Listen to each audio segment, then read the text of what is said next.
ناظرین کرام، ہم نے دیکھا کہ بامعنی لفظ یعنی کلمہ کی 3 قسمیں ہوتی ہیں: اسم، فعل اور حرف۔ اور ہم نے دیکھا کہ اسم کہتے ہیں نام کو، کسی شخص، چیز یا جگہ کا نام، کسی خوبی یا خامی کا نام یا کسی کام کا نام۔ شخص کا نام جیسے آدمی، جیسے مرد، عورت، لڑکا، لڑکی۔ کسی چیز کا نام جیسے قلم، کتاب، کرسی۔ اور جگہ کا نام جیسے کمرہ، گھر، مسجد، شہر، یہ جگہوں کے نام ہیں، تو یہ سب اسم ہیں۔ اسی طرح کسی خوبی یا خامی کا نام، مثلاً سچا، جھوٹا، بڑا، چھوٹا، یہ سب یا تو خوبیاں ہیں یا خامیاں، اور یہ بھی اسم ہیں۔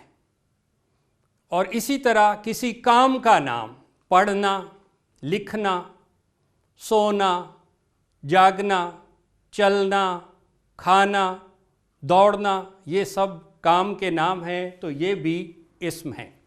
ہم چونکہ عربی زبان کے معنی نہیں سمجھتے،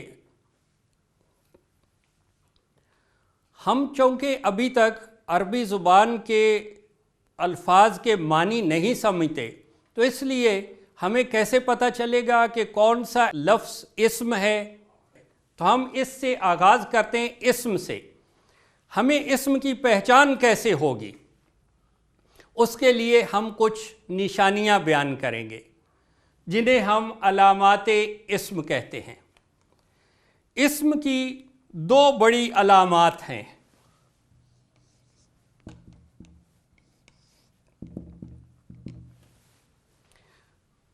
ناظرین کرام، اسم کی 2 بڑی علامات ہیں۔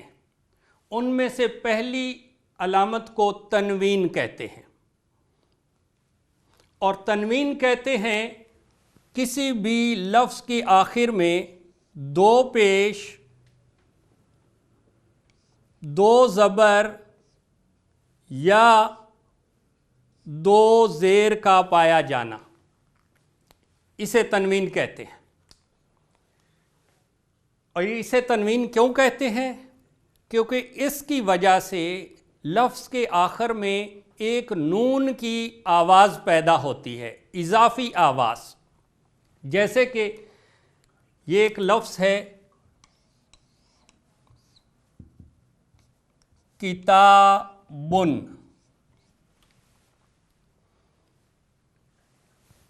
یہ 2 پیش کی وجہ سے ہم اس کو پڑھتے ہیں کتابن، تو آخر میں ایک نون کی آواز پیدا ہوتی ہے، اس لیے اسے تنوین کہتے ہیں۔ یہ 2 حرکات کو تنوین کہتے ہیں۔ یہ ایسے بھی ہو سکتا ہے کتابن، کتابن، اور یہ ایسے بھی ہو سکتا ہے کتابن۔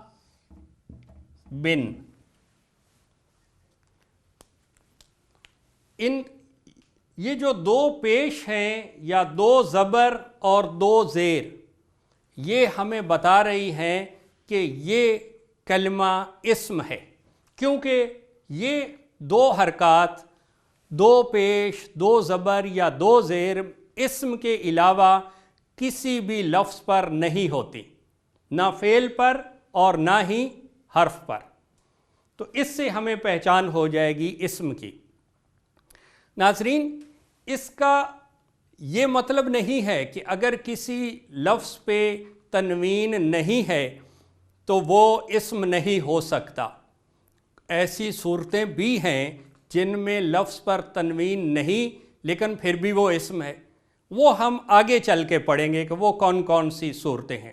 لیکن یہاں صرف یہ یاد رکھنا ہے کہ جس لفظ کے آخر میں ہمیں تنوین نظر آئے وہ لازماً اسم ہوگا، اور یہ اسم کی اتنی بڑی علامت ہے کہ قرآن مجید میں علماء بتاتے ہیں کہ 13-14 ہزار لفظ تنوین کے ساتھ استعمال ہوئے ہیں، یعنی 13-14 ہزار اسم۔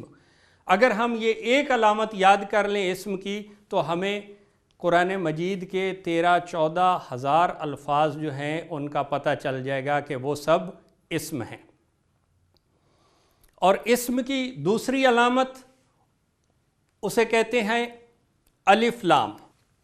اسم کی دوسری علامت الف لام ہے۔ جس طرح تنوین حرف لفظ کے آخر میں پائی جاتی ہے، الف لام کسی بھی اسم کے شروع میں آتا ہے، اور یہ بھی اسم کی علامت ہے۔ اسم کے علاوہ کسی لفظ سے پہلے الف لام نہیں ہو سکتا۔ جس لفظ پہ ہمیں الف لام نظر آ جائے وہ لازماً اسم ہوگا، لیکن جب الف لام کسی اسم پہ داخل ہوتا ہے، جیسے کہ کتابن سے جب اس پہ الف لام داخل کریں گے تو پھر اس پہ تنوین باقی نہیں رہے گی، بلکہ یہ بن جائے گا الکتابو۔ پہلے یہ تھا کتابن اور اب یہ بن جائے گا الکتابو۔ اسی طرح الف لام جب کتابن پہ داخل ہوگا تو یہ بن جائے گا الکتابہ، اور جب یہ زبر دوسری زبر ختم ہوگی تو یہ اضافی الف بھی ختم ہو جائے گا، الکتابہ۔ اور جب کتابن پہ الف لام داخل ہوگا تو یہ بن جائے گا الکتابی، تنوین ختم ہو جائے گی۔ اس طرح سے ناظرین ہم نے دیکھا کہ اسم کی دو بڑی علامات ہیں، کسی بھی لفظ کے آخر میں تنوین کا پایا جانا، یعنی 2 پیش 2 زبر یا 2 زیر، یا کسی بھی لفظ کے شروع میں الف لام کا پایا جانا۔